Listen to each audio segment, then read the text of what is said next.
네, 여러분 안녕하십니까? 우리가 미처 몰랐던 불교계의 다양한 이야기들을 만나보는 시간, 불톡 시간입니다. 저는 전경윤 기자입니다. 안녕하세요. 염조입니다. 예, 요즘 K 콘텐츠, K 문화, 또 뭐 K 불교 여러 가지 활성화되면서 한국인은 물론 외국인들까지 많이 찾는 명소로 떠오르고 있는 곳이 있습니다. 그래서 바로 우리 유산의 가치와 매력을 한 자리에서 만날 수 있는 곳, 바로 국립중앙박물관이라고 할 수 있습니다. 네, 특히 많은 불교 문화재가 새롭게 조명을 받고 있는다고 해서 저도 무척 반가운데요. 오늘 이 K 콘텐츠 흐름에 관해서 이야기 나눠주실 두 분 모셨습니다. 먼저 장은정 국립중앙박물관 유물관리부장님 나오셨습니다. 안녕하세요. 안녕하세요. 국립중앙박물관 유물관리부장 장은정입니다. 좋은 자리 초대해 주셔서 감사합니다. 저희가 영광입니다. 예. 자, 그리고 요즘 많이 쓰는 말입니다. 이게 영어라서 말이죠. K-헤리티지 이런 말 많이 쓰는데요.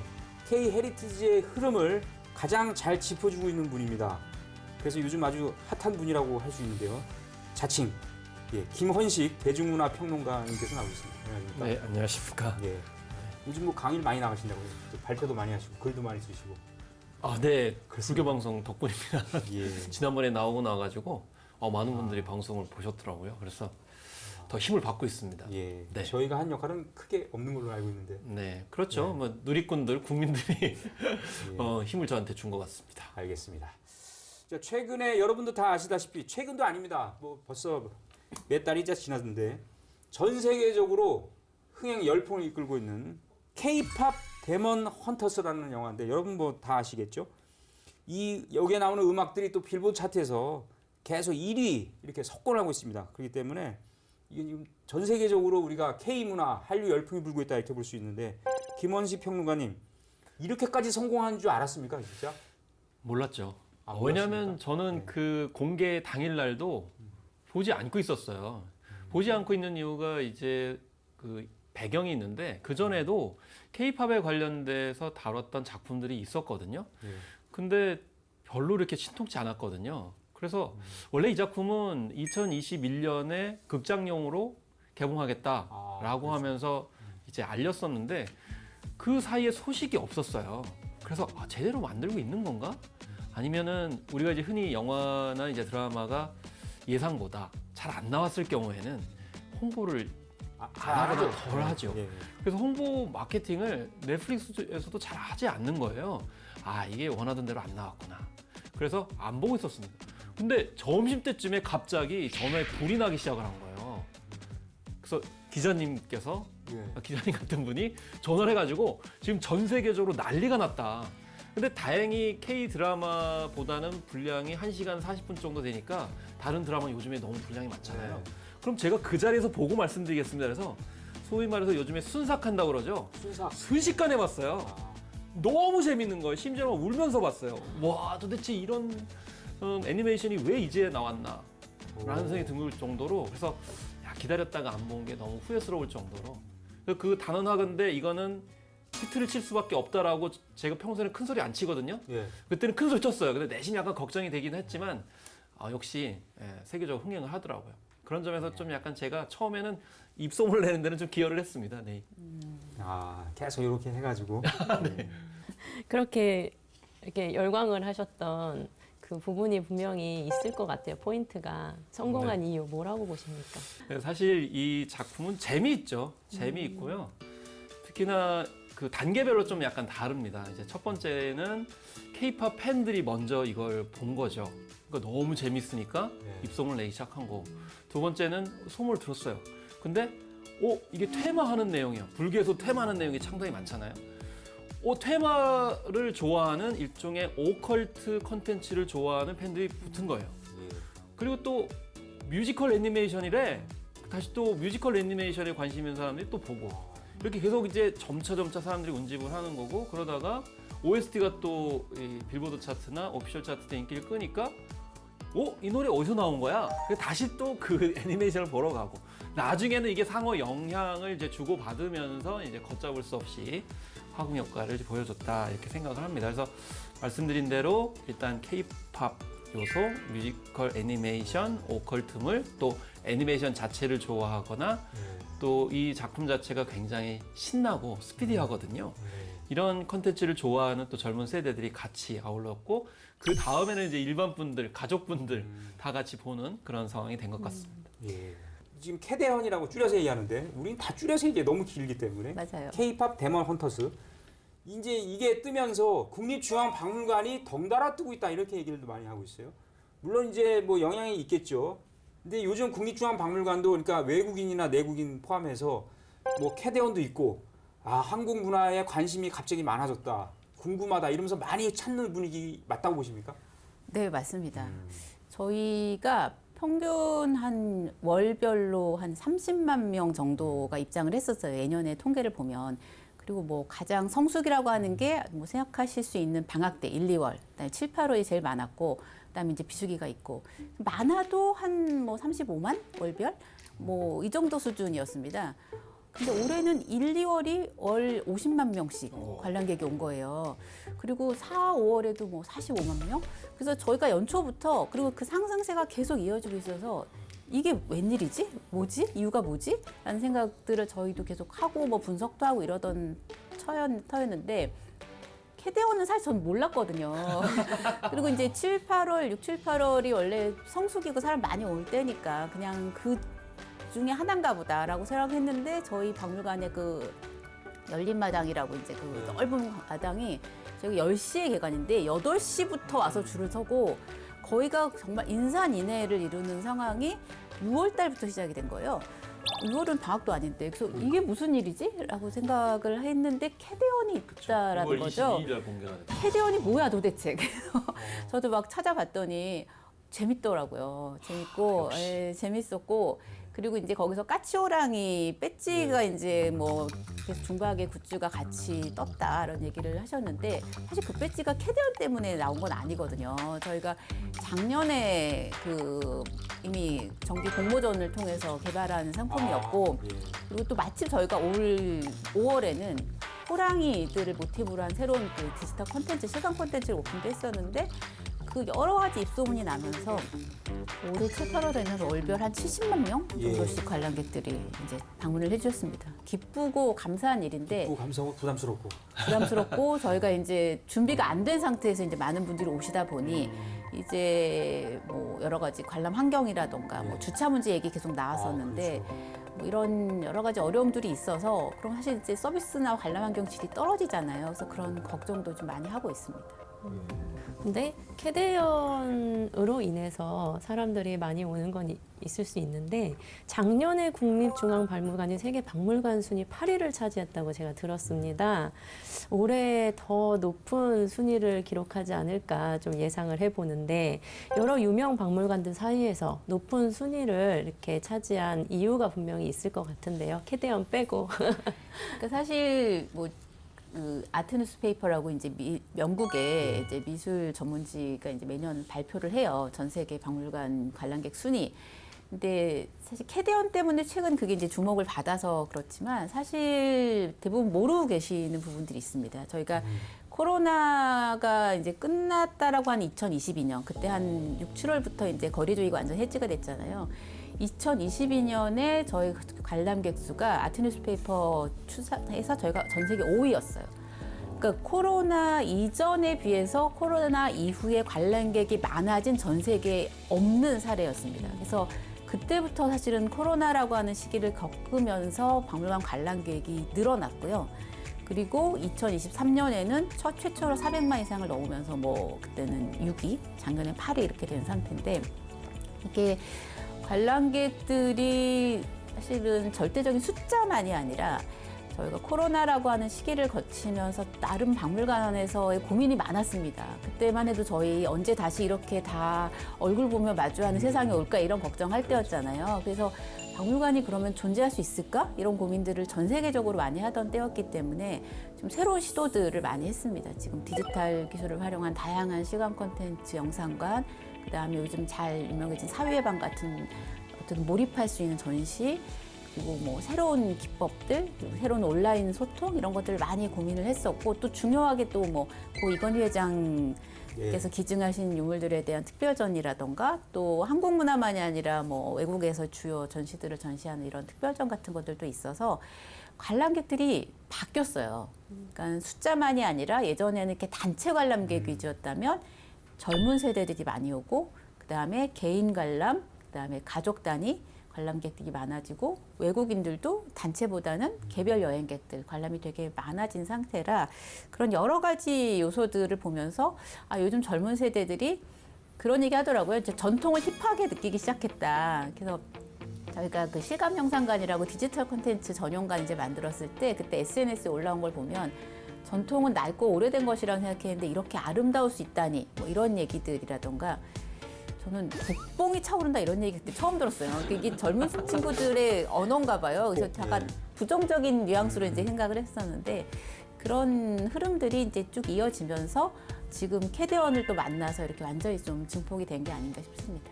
예. 국립중앙박물관 딱 생각을 하면 첫 번째로 생각나는 게 있어요.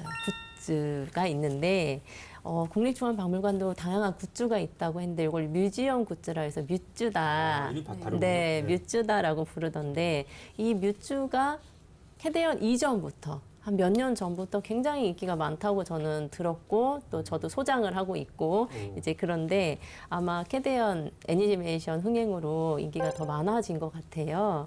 그럼 요즘 뮤즈 근황 어떤지? 말씀하신 것처럼 그 캐대언에 등장하는 그 사자보이즈의 그 덮이라고 하는 호랑이와 까치를 모티브로 했다라고 하는 그게 저희 전통 미나 이제 자코도에서 나오는 모티브인데 그 호랑이 까치 배지가 있어요. 근데 그 배지는 사실 아까도 말씀드렸듯이 뭐 캐대언과 무관하게 작년에 이미 만들어진 배지입니다. 근데 이게 전 세계적으로 유행을 하면서 저희가 온라인 그 굿즈샵, 뮤즈샵이 있는데 그 캐대원 이전에는 그 하루에 한 7천 명 정도 접속을 했대요. 들어왔대요. 근데 요즘은 하루에 막 60만 명? 폭주.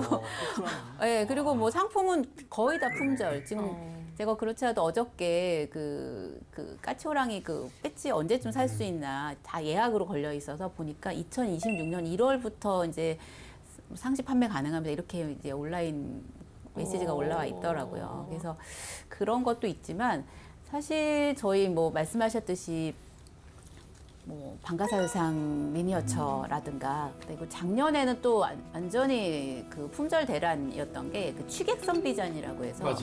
그 맞아요. 평양감사 맞아요. 해경도라고 하는 그림에 등장하는 이제 선비의 모습을 이제 소주잔에다가 이렇게 그렸는데 약간 변색 완료를 입혀가지고 찬 소주가 들어가면 그 선비 얼굴이 빨갛게 변하는 그 잔이에요. 근데 이게 정말 살 수가 없었습니다. 저희 직원들도 아, 그런 게 있다는데 실물을 볼 수가 없는 거의 1년 내내 그런 상태였었고 그와 비슷한 뭐 여러 가지의 그 인기 상품 최근엔 뭐 석굴암 3D 스캔 프린팅한 석굴암 조명 같은 것도 그렇고 그런 것도 있더라고요. 그 약사열의 찜질 핫팩 들어보셨어요? 경주에서 핫팩. 네, 핫팩인데 약사열애로 이제 만든 뭐 핫팩 이런 것도 있고 그 여러 가지 다양한 그 뮤즈들이 지금은 더 확산돼서 관심을 갖고 좀 판매가 되고 있는 것 같습니다.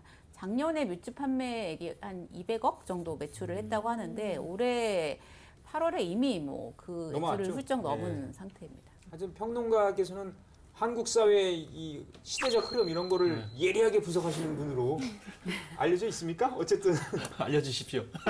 제가 알리려고 하니까 그러면 이걸 대답을 잘하시면 될 것 같아요. 왜 이렇게 열광합니까? 이런 거에 대해서 지금 뭐 이제 호랑이도 있고 사실은 이제 이전에 굿즈 문화가 젊은 세대들한테 광범위하게 있었죠. 그러니까 아, 있었어요? 예를 들면은 지금 현재 길거리 지나다니다 보시면은 청소년들 가방에 키링 그러니까 열쇠고리 방식의 굿즈들이 주렁주렁 달려 있습니다. 그러니까 결국에는 자신을 그 굿즈를 통해 가지고 표현을 하는 거고 그 다음에 SNS를 통해 가지고 그 같은 취향을 이제 나누는 사람들이 이제 결집을 하거든요. 근데 뮤즈 같은 경우는 좀 차이점이 있어요. 네. 그러니까 전에 국정감사에서 국립중앙박물관이 호되게 야단을 맞은 적 맞은 있습니다. 적 있어요. 예. 예를 들면 메이드 인 차이나 네, 이렇게 돼 있고 네. 그다음에 어떤 인기가 없다 뭐 이런 점이 질타당했는데 그런 아픔이 있었기 때문에 저는 국립중앙박물관이 오늘날 거듭날 수 있었지 않았나 이렇게 생각이 드는데 저는 국립중앙박물관에서 이거를 공모전을 한 게 굉장히 큰 의미가 있었던 예. 것 같아요. 그래서 전 국민이 아이디어가 있으면 누구나 다 응모를 할 수 있고, 물론 이제 최종 결정은 이제 박물관 측에서 하는 거지만, 그러다 보니까 개인 그리고 소상공인들한테 희망이 됐어요. 왜냐하면 사실 앞서서 까치호랑이 이게 내년 1월까지 이제 볼 수 없는 그게 상황이 작은 업체에서 만들기 때문인데, 얼마나 그 능력 있고 재능 있고 아이디어가 있으면 누구라도 다 응모를 해가지고 기회를 부여받을 수 있고 또 세계까지 진출할 수 있으니, 불교계에서도 이렇게 공모전을 하셔가지고 예. 하시면 불교 문화에서는 굉장히 많기 때문에 저는 재기발랄하고 재미있는 그런 이제 그런 굿즈들이 많이 나올 거라고 생각하고 있습니다. 예. 자, 무교조개종 들으셨죠? 네, 한 내비게이션 업체 통계에 따르면 최근 박물관 사찰 검색량이 훌쩍 이제 비중이 굉장히 커졌다고 들었어요.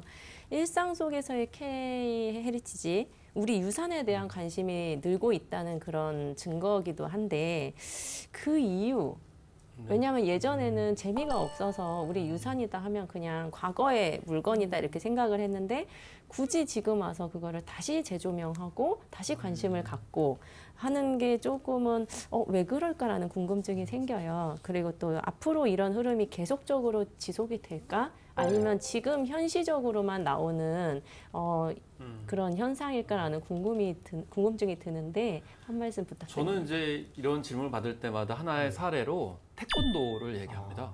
그러니까 태권도가 세계적으로 진출을 해서 특히 뭐 미국 포함해서 지금 200여 개의 국가의 태권인들이 2억 명이 넘어서고 있는 상황이거든요. 그리고 그 지금 현재 K 콘텐츠 한류팬도 동호회 활동 인원만 2억 명이 넘어요.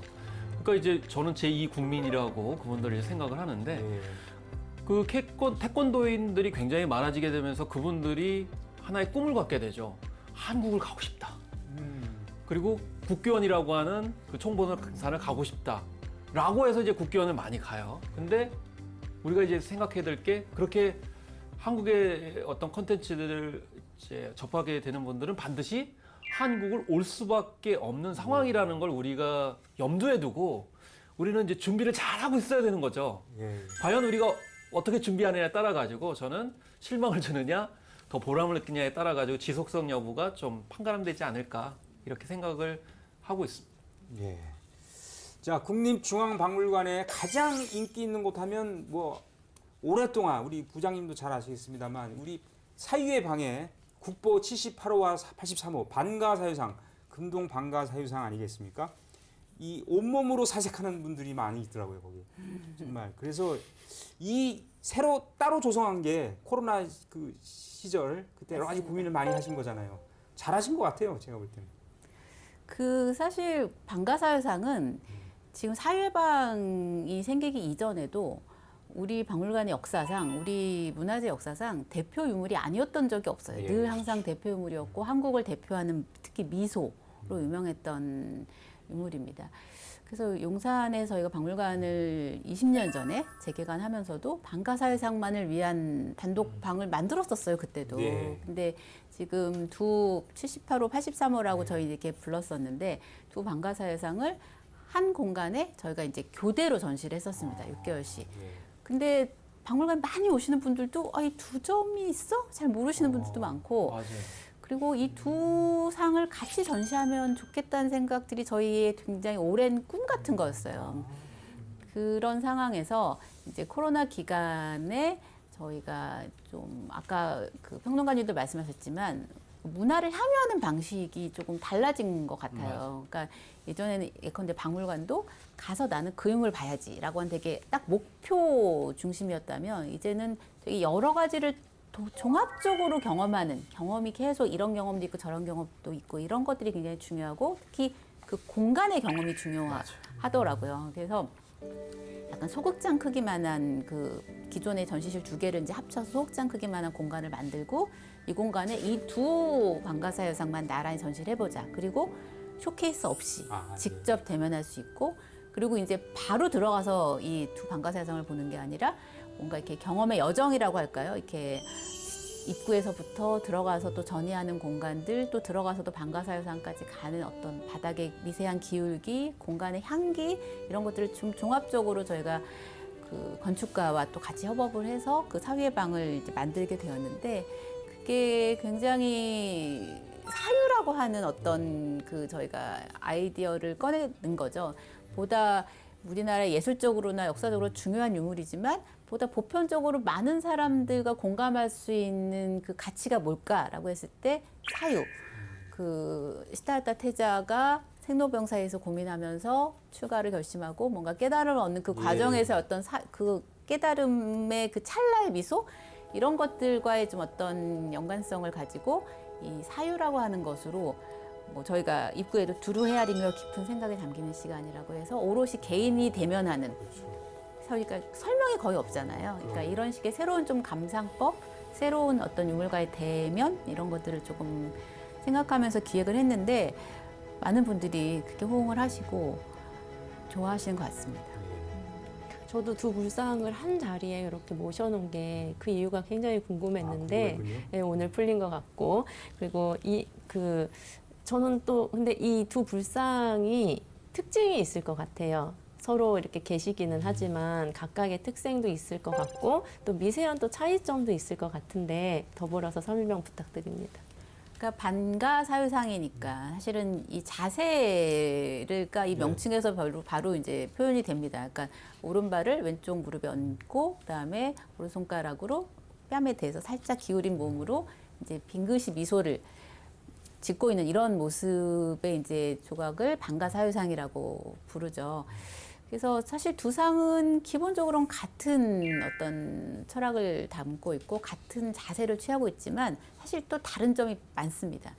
그 78호라고 불렸던 조금 작은 반가사유상은 화려해요. 일단 두 반가사유상이 머리에 쓴 보관의 형태가 다릅니다. 이 78호 상은 조금 더 이렇게 가운데 이렇게 탑이 있는 것 같은 이런 일월관이라고 보통 부르는 이런 탑 보관을 쓰고 있고 다른 반가사유상은 이렇게 반원 세 개를 이렇게 연결한 것처럼 저희가 이제 삼산관이라고 부르는데 이런 다른 관을 일단 쓰고 있습니다. 제작 방법에서도 같고도 다른 점이 있어요. 그러니까 이렇게 밀랍 주조법이라고 해서 기본 틀을 만들고 이제 밀랍을 만들어서 조각을 해서 이제 쇳물을 부어서 만드는 방식인데 반가사유상 78호가 좀 먼저 제작됐거든요. 6세기 후반이라고 해서 그땐 처음 만들면서 더 이제 정교하게 만들려고 얇게 만들려고 해서 한 3mm밖에 안 되거든요, 두께가. 그래서 그러다 보니까 그 제작하면서 뭔가 실패도 하고 이런 게 많았을 거 아니에요. 그래서 몸체랑 머리랑 이런 부위별로 좀 따로 만들어서 붙였고 부분적으로 실패한 것도 있어서 다시 뭐 보수를 하거나 이런 것들이 있습니다. 그리고 이제 한 7세기 전반에 해당되는 이제 다른 반가사유상 만들 때는 기술적으로도 훨씬 더 이제 진보를 해서 그때는 한 일체로 제작을 했는데 두께도 한 10mm로 더 두껍습니다. 그래서 이제 크기도 사실은 외형도 더 크지만 두께가 두꺼워서 두 상의 무게가 완전히 달라요.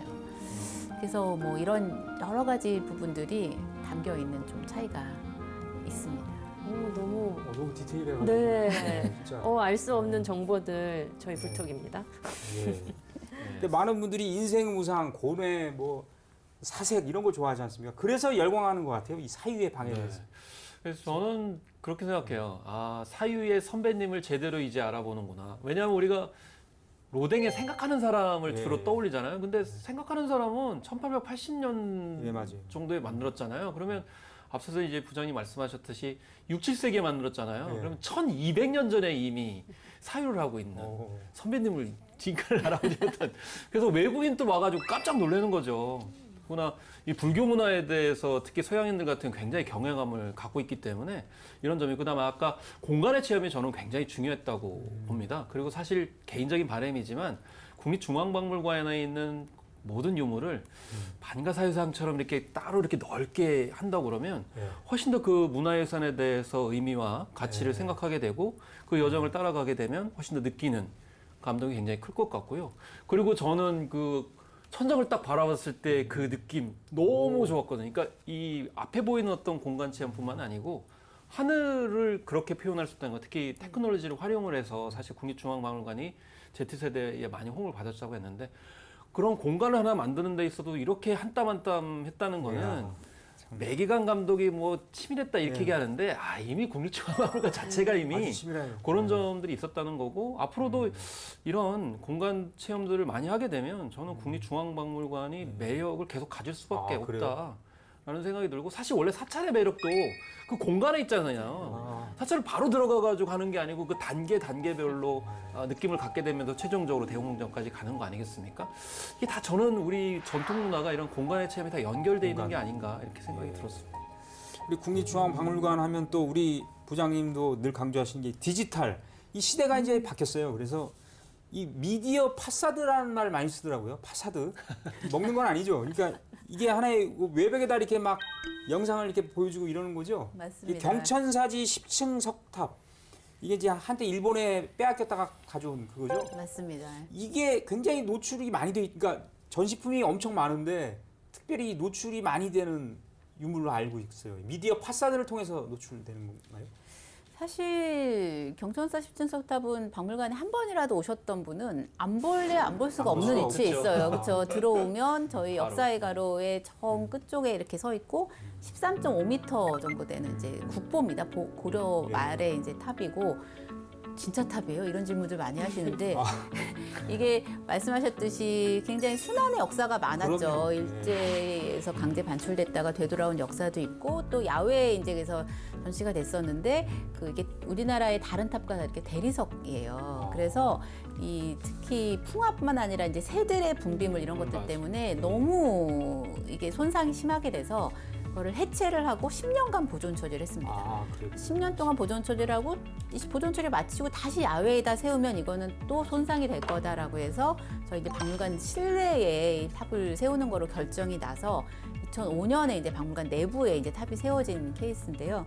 근데 이제 이 탑이 보면 일반적인 저희 나라의 전통 탑의 양식하고 많이 다르잖아요. 근데 누구나 이 탑을 하나의 랜드마크처럼 생각하고 그 앞에서 기념 촬영도 하는데 표면에 정말 많은 조각들이 후수한 조각들이 많이 있는데 의외로 가까이 가도 잘 안 보여요. 손상도 많이 되고 또 높고 좁고. 그리고 이게 또 고려 말에 만들어졌다라고 해서 이게 막 원나라 간섭기에 뭐 약간 이런 식의 얘기들을 많이 하는데 사실 조선이 개국하고 거의 똑같은 탑, 원각사지 탑이 만들어지잖아요. 그거는 새로운 시대에서도 뭔가 시대 정신과 맞물리는 이런 그 시대의 진심이 담긴 탑이었다고 볼 수 있는 거거든요. 그래서 이 탑을 조금 더 관람객들이 잘 알았으면 좋겠다. 이 탑에 정말 담겨져 있는 그 본연의 이야기. 조각들이 너무 많은 조각들이 섬세합니다. 그래서 그거를 미디어 파사드라고 해서 이 세 곳에서 이제 빛을 쏘아서 그 안에 조각들 하나하나 거기에 사실 석가모니의 뭐 생애라던가 그다음에 잘 아는 그 서유기 그 손오공과 그 석팔계 등등이 인도에 가서 이제 경전을 구해온 이야기 그런 게 기단부에 있는데 그게 지금 현존하는 그 경전 그러니까 도상으로 남아 있는 것 중에서 가장 오래된 거예요. 그리고 뭐 여러 가지 법회 장면들 이런 것들이 층마다 다 있는데 그거를 좀 영상으로 만들어서 보여드리면 많은 분들이 실제 더 가까이 가서 보지 않을까 이런 생각에서 이제 만들게 된 겁니다. 굉장히 디테일해요. 그러니까 매기관 감독 저리 가라요. 매기강이 아니고 지금 매기장이고 장으로 해야 될것 같아요. 그러게요. 네.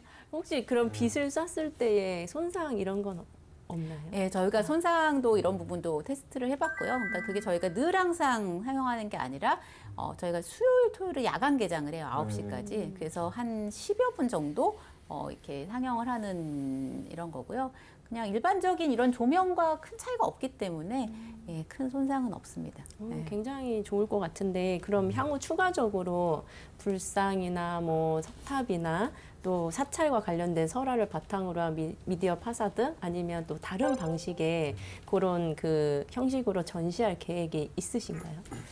아마 지금 특히 우리나라가 다양한 디지털 기기로 디지털 기법으로 영상과 전시와 이런 것들을 조화롭게 하는 데 있어서는 거의 전 세계에서 탑이 아닐까 싶어요. 그래서 그런 새로운 기획들도 많이 이제 앞으로 있을 것 같고요. 그리고 기존에도 저희가 뭐 시황도 이제 죽은 후에 저승에 가서 만나는 10명의 그 시황들, 네. 심판하는 시황도들을 모티브로 해서 뭔가 불교의 윤회라고 하는 세계관을 다루고 있는 영혼의 여정, 뭐 이런 식의 영화 신과 함께 같은 그러니까 이런 컨텐츠도 있고 또 뭐 가문사의 그 사리장엄고를 바탕으로 해서 만든 뭔가 VR 컨텐츠 같은 것들도 있고 사실 여러 가지 것들이 지금 이미 운영 중이고요. 또 내년에 저희가 이제 불교 회화실 조각실 불교 문화재 전시하는 전시실이 전면 개편이 됩니다. 그래서 거기에 되면 이렇게 좀 새롭게 좀 새로운 디자인과 새로운 이야기와 새로운 기법으로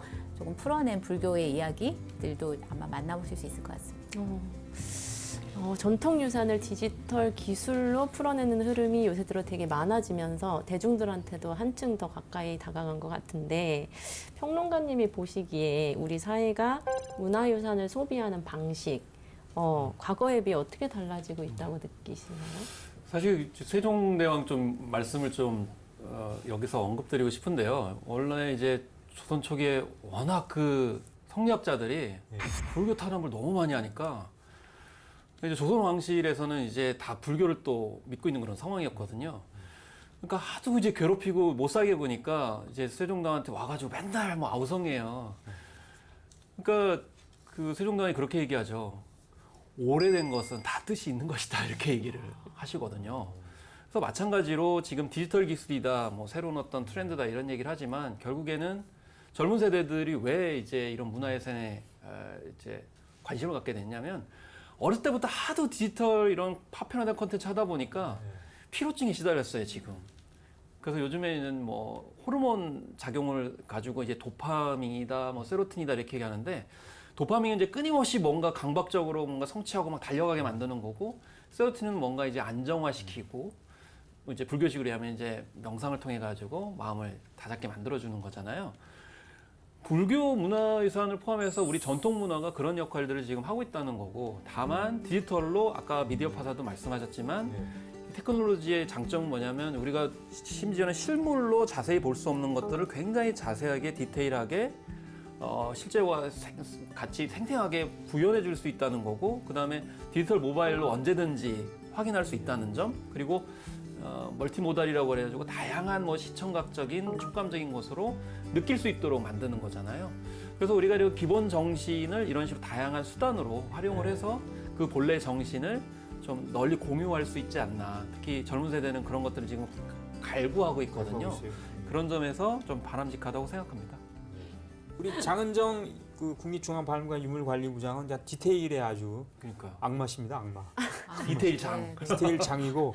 근데 국립중앙박물관장 유홍준 관장도 굉장히 디테일한 분이에요. 제가 알기로는 문화재청장도 하셨고 기자회견에서 이런 말씀하셨어요. 국립중앙박물관에 국보실을 주목해달라.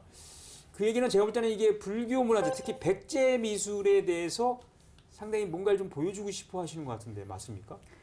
네, 저희 이제 백제 불교. 부여박물관 하면은 떠오르는 대표적인 문화재가 금동대학로입니다. 예, 93년에 다 아시고 계셨잖아요. 예, 그래서 예, 93년에 예. 이제 부여 능산리 사지에서 발견된 뭐 전 세계에도 사실은 이런 예가 없을 만큼 너무나 빼어난 금속공의 걸작입니다. 그래서 저희가 부여박물관에 기존 그 건물 옆에 국보관이라고 하는 것을 새로 하나 지어서 그 금동대학로만을 위한 전시.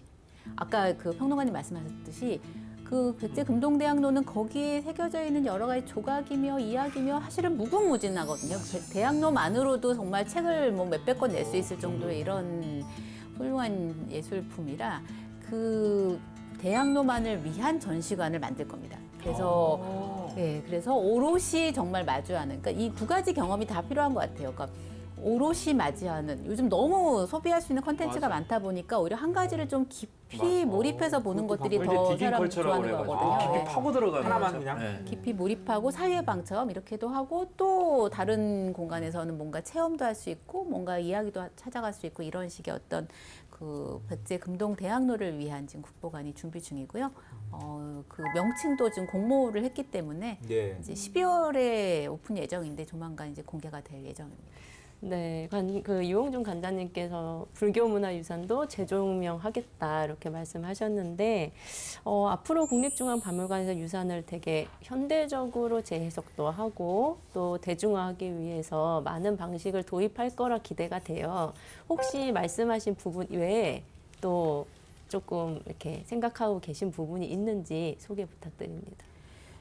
결국은 이 대중화된다라고 하는 것들, 뭔가 즐거워진다라고 하는 것들이 가능하려면 그 본질에 대한 좀 깊이 있는 이해와 성찰이 있어야 되는 것 같아요. 그래야지 이렇게 그냥 가볍게 소비하고 끝나는 이런 게 되지 않기 때문에 박물관은 이럴수록 본연에 더 깊이 있는 연구와 조사와 어쨌든 이런 본질에 대한 어떤 추구를 계속 할 거고요. 그거를 수준 높고 품격 있는 정말 K컬처의 뿌리로서 우리의 한국 문화, 그다음에 뭐 불교 문화 이런 것들을 잘 밝혀서 전시로도 만들어서 국내 국외에서 개최를 할 겁니다. 그리고 또 한편으로는 이제는 정말 직접 내가 해보고 소비하는, 즐기는 문화를 사람들이 좋아하기 때문에 그런 새로운 뭔가 행사도 많이 개최를 할 예정인데요. 혹시 국중박 분장 대회라고 들어보셨는지 모르겠어요. 얼마 네, 전에 들어봤어요. 끝났던 국중박 분장 대회라고 하는 이런 것들이 저희 박물관 소장품들을 가지고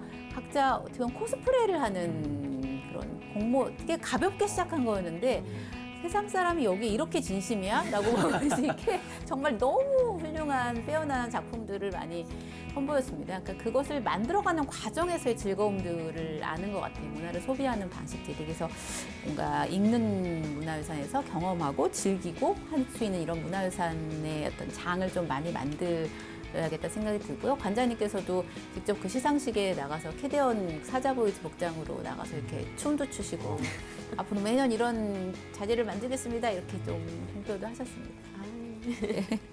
네, 이런 K 콘텐츠 흐름에 맞춰서 앞으로 저희 불교계가 불교 문화 콘텐츠 활성화를 위해서도 굉장히 많은 일들을 해야 될 것 같은데요. 김원식 평론가님께서는 그러면은 불교계가 어떤 방향으로 나아가야 된다고 생각하시나요?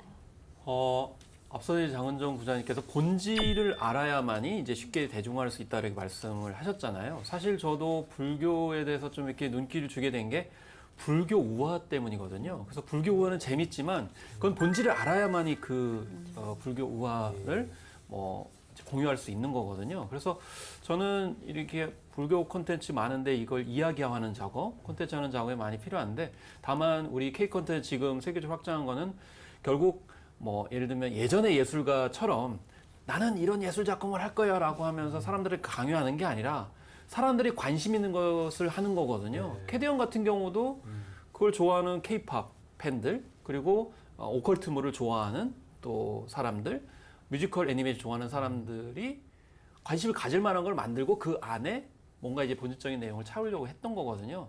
그래서 이제는 저는 불교계가 매기강 감독을 만날 때가 됐다고 봅니다.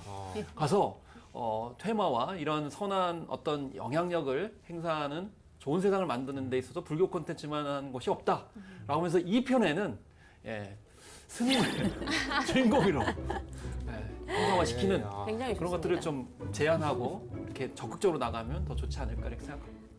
지금 말씀하셨니까 생각이 나는데 범 내려온다 예. 노래 아, 핫했잖아요, 굉장히. 그렇죠. 거기 그 뮤직비디오에 스님이 춤을 추면서 나와요. 맞아요. 아주 짧은데 네, 맞아요, 짧아. 짧게. 그게 너무 맞아요. 반응이 좋았어요. 예, 예, 왜냐하면 불교, 사찰, 범, 유물 이렇게 있는데 거기에 스님까지 같이 동참해서 하는 게 너무 좋아서. 아니, 왜냐하면 최고의 고승은 그런 세속의 어떤 그런 것들 넘나들잖아요. 그럼요. 그러니까 충분히 저는 가능성이 풍부하다고 생각합니다. 네, 저도 거기에 한 표 동참하겠습니다. 네. 저도 한 표를 여스님이 나왔으면 좋겠어요. 여수님이 나왔으면 좋겠어요. 왜냐하면 캐대언은 여성 중심이에요. 아, 그렇죠. 제가 좀 외람된 말씀입니까? 보다 팝 해야 되나요? 네, 오늘 불톡 박물관에서 만나는 불교문화재 이런 얘기들을 하고 있는데 국립중앙박물관에 장은정 유물관리부장님께서 나와 계시기 때문에 어느 시간대 가면 좀 여유 있게 볼 수 있다 이런 걸 미리 알고 가고 이러면 좋을 것 같아요. 그러니까 그런 좀 요령, 팁 그런 거 좀 있으면 좀 여기서만 알려주십시오. 여기서만요. 네. 알려주겠죠? 단독입니다. 네. 단독.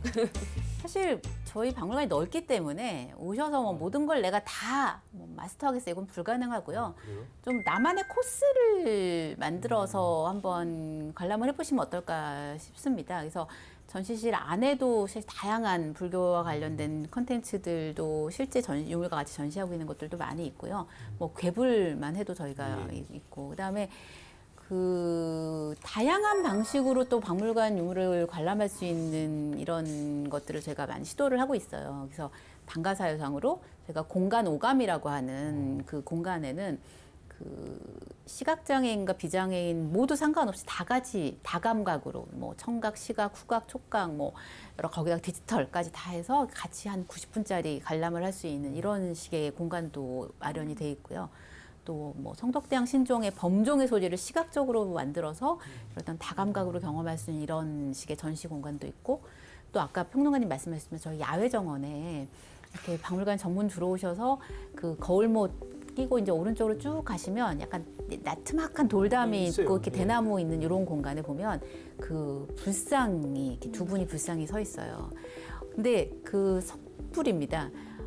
한쪽 불상이 부처님은 이렇게 왼손을 이렇게 약간 국기에 대한 경례 같은 자세로 이렇게 하고 계신 분인데 약사불이고 고려 전기 때 만들어진, 다른 한 분은 꽃을 이렇게 손에 들고 있는 그 미륵불입니다.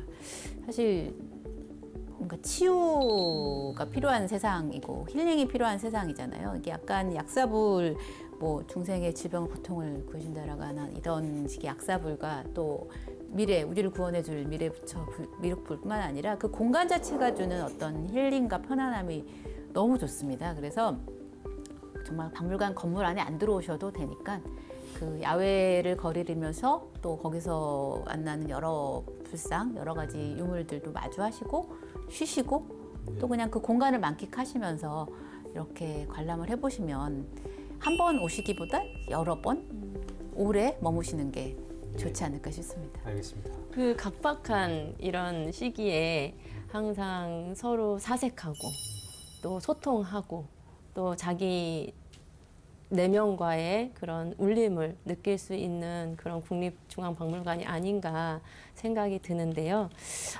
국립중앙박물관 말고도 전국에 많은 박물관들이 있으니까 주말에 가족들과 아니면 친구들과 함께 방문해 보면 좋을 것 같습니다.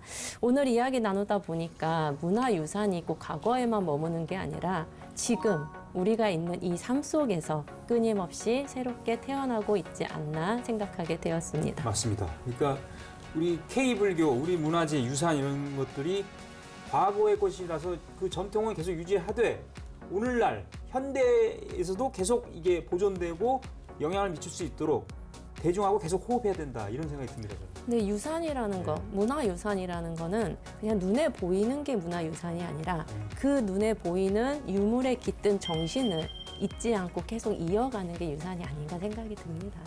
네, 오늘 함께해 주신 장은정 국립중앙박물관 유물관리부장님, 또 김원식 대중문화평론가님께 감사드립니다.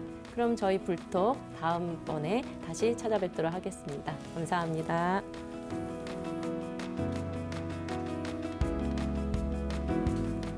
네, 고생하셨습니다. 고생하셨습니까? 예.